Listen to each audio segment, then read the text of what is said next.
Келесі сөз депутат Перуашев Азат Тұрлыбекұлына беріледі. Рахмет, құрметті төраға. Ақ Жол фракциясының премьер-министр Смайыловқа депутаттық сауал. Президент Тоқаев өз жолдауларында үкіметтен орта бизнесті қолдау бойынша нақты шаралар қабылдауды бірнеше рет талап етті. Бүкіл әлемде шағын бизнес, орта бизнеспен бірге экономиканың бір тұтас сектор ретінде қарастырылады. Сондықтан Small and Medium Enterprises бірыңғай терминінде қолданды. Алайда біздің елде мемлекеттік қолдауға келген сайын орта бизнес әрдайым өгей баланың күнін көшуде.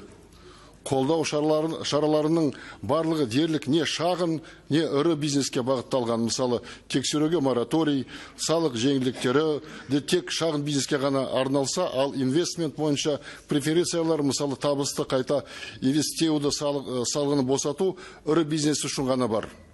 Орта бизнесті қолдау бойынша іс жүзінде ешқандай жүйелі шара қарастырылмаған. Сондықтан мықты деген шағын бизнестің өзі орта бизнеске айналғысы келмейді. Кәсіпорындарды ұсақтау мәселесі де осымен байланысты. Бұл туралы президенттің өзі биыл атап өтті.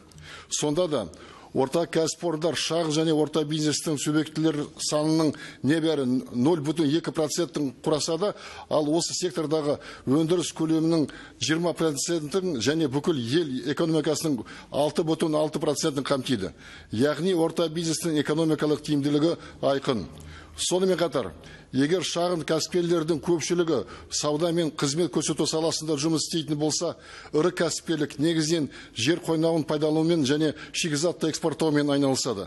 Ал орта кәсіпорындар негізінен отандық өңдеуші өнеркәсіптерден құралады. Мұнда қосылған құн мен ұлттық экономиканың технологиялық деңгейі де ең жоғары. Осыған байланысты Ақ Жол партиясы орта бизнесті қолдаудың мақсатты бағдарламасын жасап, оны нақты әрі тиімді шаралармен толықтыруды ұсынып отыр. Мысалы, өткен жылы үкімет кәсіпорындардың дивидендтеріне салық енгізді. Біз бұл шешімді инвесттік ахуалды нашарлататын қате шара деп білеміз. Сондықтан жуырда қолданыстағы салық кодексіне енгізілген өзгерістерді талқылау барысында Ақ Жол фракциясы қор нарығындағы дивидендтерді салықтан босатуға қол жеткіздік. Бұл әрине маңызды қадам. Ол үшін бастамамызды қолдаған мәжілістегі әріптестерімізге алғысымызды білдіреміз. Бұл жұмысты жалғастырып, қор нарығынан басқа да орта кәсіпорындардың дивидендтерін толығымен салығын босату қажет деп санаймыз. Екіншіден, орта бизнесті қайта инвестеуді, яғни олар негізгі капиталға, өндірісті кеңейтуге, ғимараттарды, жабдықтарды сатып алуға қайта салынатын пайданы салықтан босату керек. Ақ Жол фракциясы 21 жылдың 26 мамырдағы депутаттық сауалында осындай ұсыныс жасадық. Үкімет оған келісім берсе де, бірақ уәдесін әліге дейін орындамады. Үшіншіден, орта бизнестің критерийлерін қайта қарауды ұсынамыз.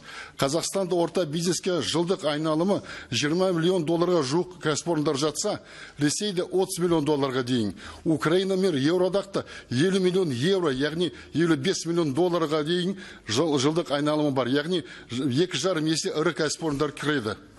ВТО ережелер бойынша шағын және орта кәсіпкерлікке мемлекеттік қолдау көрсетуге болады. Демек, халықаралық саудада айналымы 55 миллион долларды құрайтын еуропалық кәсіпорындар өз мемлекеттерінен қолдау алуға құқылы. Ал айналымы 2 есе аз Қазақстандық кәсіпорындардың ондай қорлыққа құқығы жоқ. Сондықтан орта бизнес үшін Украина мен Еуроодақ елдерінен кем емес критерийлер енгізу қажет. Орта бизнесті дамыту үшін басқа да кешенді шаралар әзірлеуді ұсынамыз. Құрметпен Ақ Жол фракциясының депутаттары Перуашев, Еспаева, Иса, Барлыбаев, Садықов, Бейсенбаев. Рахмет.